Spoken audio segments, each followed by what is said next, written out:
Bismillahirrahmanirrahim.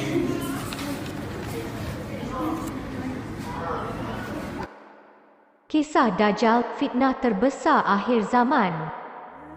Pengakhiran dunia akan memperlihatkan penguasaan Dajjal di dunia dengan sejumlah pengikut yang ramai. Dajjal adalah fitnah terbesar yang akan dihadapi oleh manusia akhir zaman. Rasulullah berkali-kali memperingatkan umatnya agar mempersiapkan diri untuk menghadapi fitnah Dajjal. Dajjal memiliki kemampuan yang sangat hebat untuk menipu manusia. Digambarkan ia mampu menghidupkan orang mati, menurunkan hujan, menumbuhkan tanaman, membawa makanan dan minuman kepada orang sedang kelaparan dan lainnya. Manusia yang menyahut seruannya akan hidup dalam kebahagiaan dan kenikmatan manakala yang menentangnya berada dalam kesengsaraan dan kesempitan. Rasulullah bersabda maksudnya, sesiapa yang mempercayai dan mengikutinya maka tidak berguna amal ibadat yang dia lakukan sebelum itu.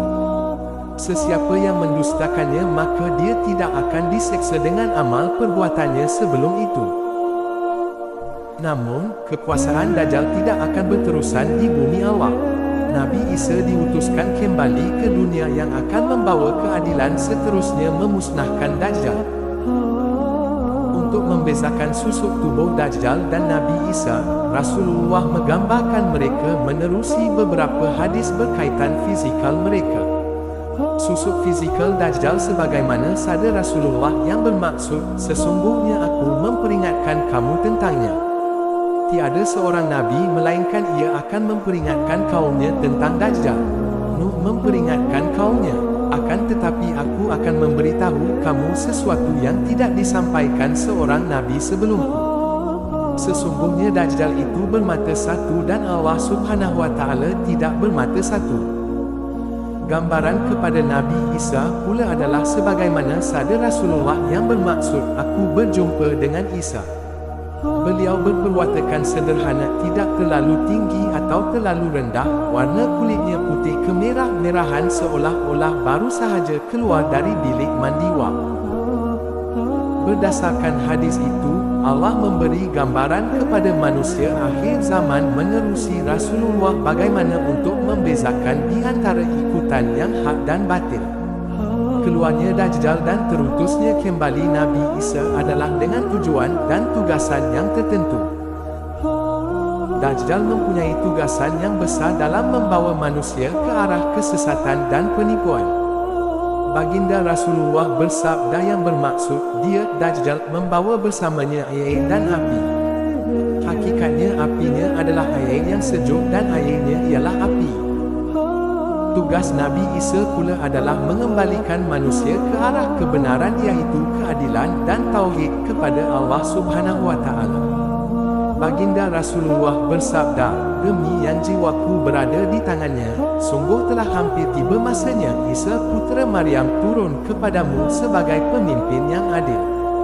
Beliau akan mematahkan salib, membunuh babi, menghapuskan jizyah dan mengagihkan harta sehingga tiada seorang pun yang akan menerimanya. Sehingga satu sujud lebih baik daripada dunia dan seisinya. Jika dilihat, tampak jelas tugasan yang akan dilaksanakan oleh Nabi Isa, iaitu membersihkan segala kotoran yang dibuat dan sisa peninggalan Dajjal dalam hati manusia pada saat tersebut. Kedatangan Dajjal umpama sang penguasa dunia, disambut dengan puluhan ribu pengikut yang setia. Al-Hafiz Ibni Kathir berkata, Dajjal muncul kali pertama sebagai seorang pemerintah yang kejam. Ia kemudian mengaku seorang nabi, lalu mengaku sebagai Tuhan. Dajjal keluar dari kota Isfahan, Iran dari sebuah perkampungan Yahudi. Lalu ia diikuti oleh 70,000 Yahudi bersenjata lengkap. Jumlah pengikutnya semakin ramai setelah 70,000 tentera Mongol, Tatar dan penduduk Khurasan bergabung dalam barisannya. Setelah itu, orang jahil dan jahat daripada kalangan orang awam mula menyertai tenteranya. Kekuasaan Dajjal merebak ke seluruh kota besar dunia dengan sangat cepat. Tiada yang terselamat daripada tentera selain Makkah dan Madinah. Seluruh dunia pada masa itu diselubungi dengan ketakutan. Rasulullah bersabda, semua manusia akan melarikan diri daripada Dajjal ke puncak-puncak gunung. Apabila Dajjal menguasai dunia, Allah Subhanahu wa Ta'ala mengutuskan kembali Nabi Isa yang turun dengan diiringi malaikat.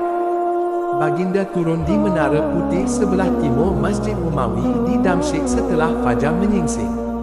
Sejurus selepas iqamah solat subuh dikumandangkan. Ketika itu, muslimin berbaris untuk melaksanakan solat subuh berjemaah.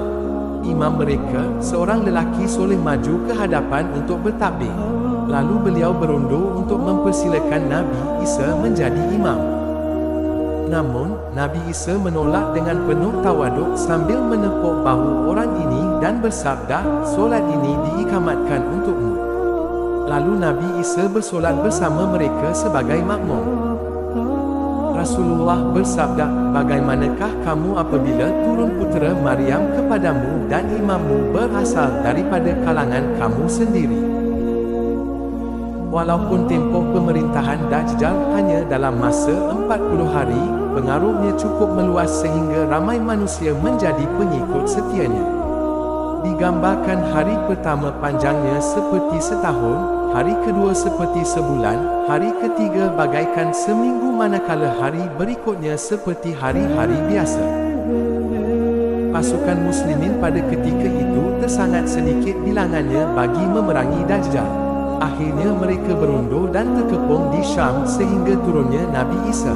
Tempoh berkuasa Nabi Isa pula adalah 7 tahun dengan tugasan membunuh Dajjal dan mengembalikan keharmonian kepada dunia.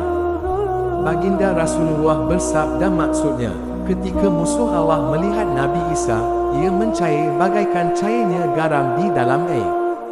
Jika dibiarkan, ia akan terus mencair hingga binasa. Namun Allah telah menentukan untuk Nabi Isa membunuhnya. Lalu baginda memperlihatkan darah Dajjal di ujung tombaknya. Dajjal akhirnya dibunuh dengan tangan Nabi Isa sendiri di gerbang kota Lut. Kemudian Nabi Isa menjadi pemimpin dunia yang adil dengan syariat Nabi Muhammad. Baginda memimpin solat berjemaah, melakukan ibadah puasa, melakukan ibadah haji di Makkah dan juga akan berkahwin dan berkeluarga kelak. Daripada kisah Dajjal ini, kita dapat mengambil iktibar supaya kita dijauhi dari fitnah Dajjal. Semoga kita perolehi iman yang kuat di sisi Allah. InsyaAllah. Amin.